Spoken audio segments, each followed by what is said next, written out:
Hi guys, my name is Drew. I go by Lucian or Lucian Interlude on socials. And I wanted to make this video because I wanted to start documenting the steps that I'm taking to get better at music.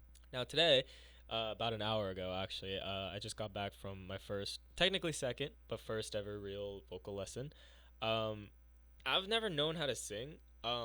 I've actually been like pretty bad at it most of my life, and the people in my life have always made that clear to me. And I didn't start taking lessons because I took that personally. I've always been okay with just kind of like yes anding it and moving on.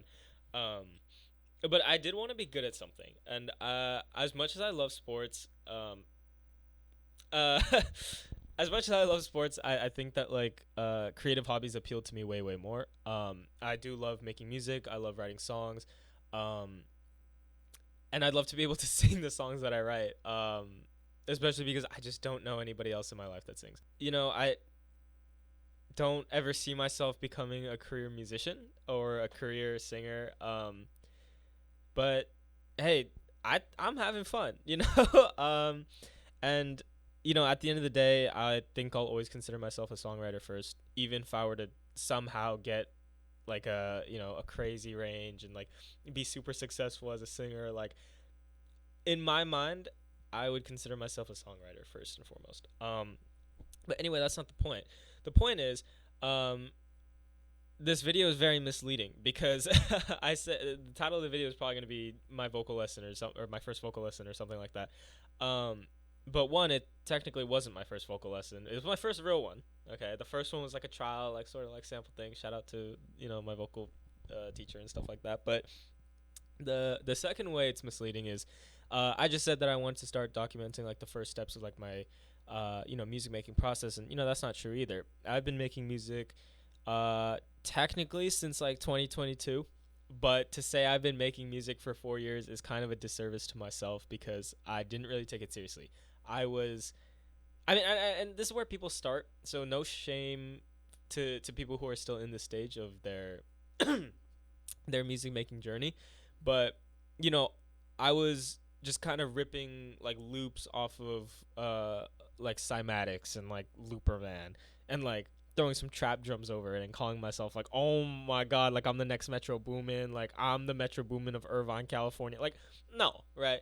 And that's not even where it ends really, because I think that like I didn't take it seriously. I didn't have any intention to grow. I didn't take the time to learn what about what I was doing, or to further the discipline at all, right? From 2022 to 2024, like I was probably just doing the same thing over and over again. Granted, I was more focused on learning how to mix vocals. I had a friend who liked singing covers of songs, and so he would send me his vocals, and I would learn how to, uh, you know, mix them. That's where the bulk of what I know how to do now comes from, is just the raw amount of practice that I put in, mixing his vocals.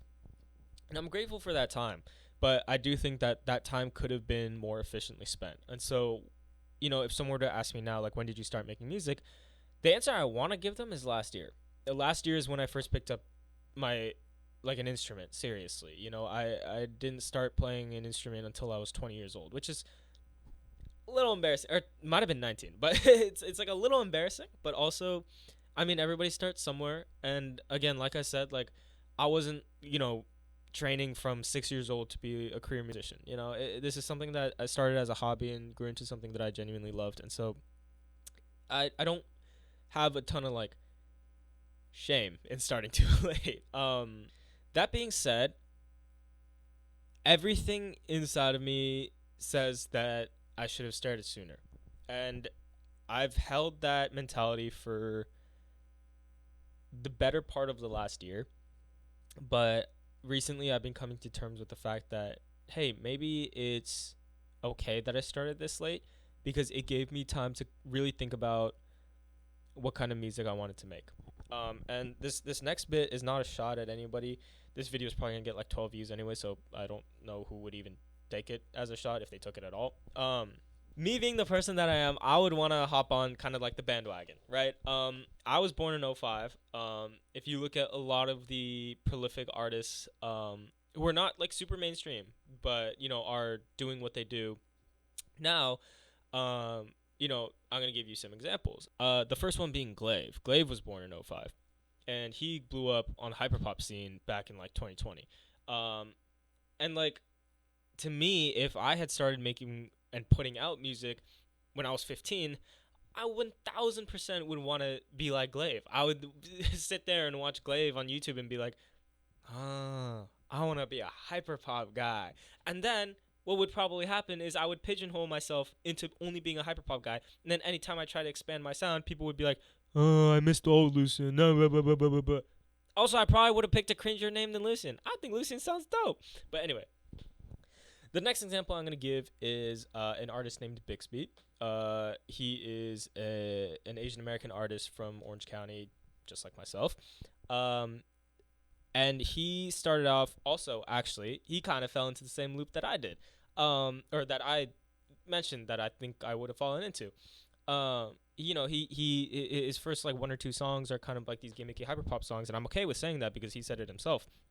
But also, because when you look at male Asian American artists my age, making music, there are so many, and Bixby is not an example of this anymore. But there are so many people who aim to just be a Keshi clone, and I think that would have been me if I had started when I was like 17 or 18 years old, just watching other 17 to 20-year-olds, Asian dudes from SoCal like making music, right? Like, I could go on Spotify right now. I could go to like Keshi, artists you might like, and then like scroll to the bottom, and there'll be like 20 Keshi clones. The worst part is that it kind of works. It kind of works, right? So it's like shout out to them, but it's not long-term sustainable, and it's not the kind of music that I would want to make right now. And so if 4 years ago I had made that music, I think I would have been disappointed in myself now. That being said, the counter argument is, nobody has like a perfect first song, right? And so just because you drop something that you're not proud of or you don't want to stick with at first doesn't mean you have to stick with it. And it could have been better in the long term to drop something that kind of rides a wave, gain some numbers, some popularity, some motion, if you will, and then transition into the sound that you want to, like, grow into the artist that you actually want to be. And that is a 100% fair counter argument that I have no counter argument to. But that's not the position I can be in right now, right? Because at this point I'm 21. And so I'm gonna wrap this video up now because I realize I've been talking for 10 minutes. And I am not a big fan of people who talk about making art more than they make art. And so the last thing I want to say is my first ever song, fully produced, fully written, fully performed, fully mixed and mastered by me, is coming out in a few weeks. I'll give the official release date when it comes closer. And if you follow me on my Instagram, to the 4 people who probably made it to the end of the video, it's a song that's very special to me because it took a really, really long time to get right.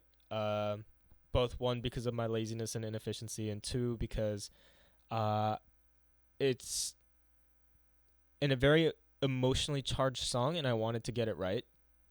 I think that when you're expressing yourself to the extent that I am in this song, I think it's very important that you be intentional with it. I don't think that you can sit here and half-ass some Instagram caption-ass lyrics and call it a day. There are people who do that. There are people who are successful doing that. That's not the kind of person that I want to be. It's called Hands of a Stranger. It's going to be out in a few weeks. And I'm super, super excited. And if you hate it, please don't let me know because I'll kill myself. And if you love it, then get hyped for the next one because the next one's on the way too. So yeah, thanks for watching, guys. Oh man, I don't know how to end a video either. If you're still here, comment Hands of a Stranger is the greatest song that hasn't released yet. Bye.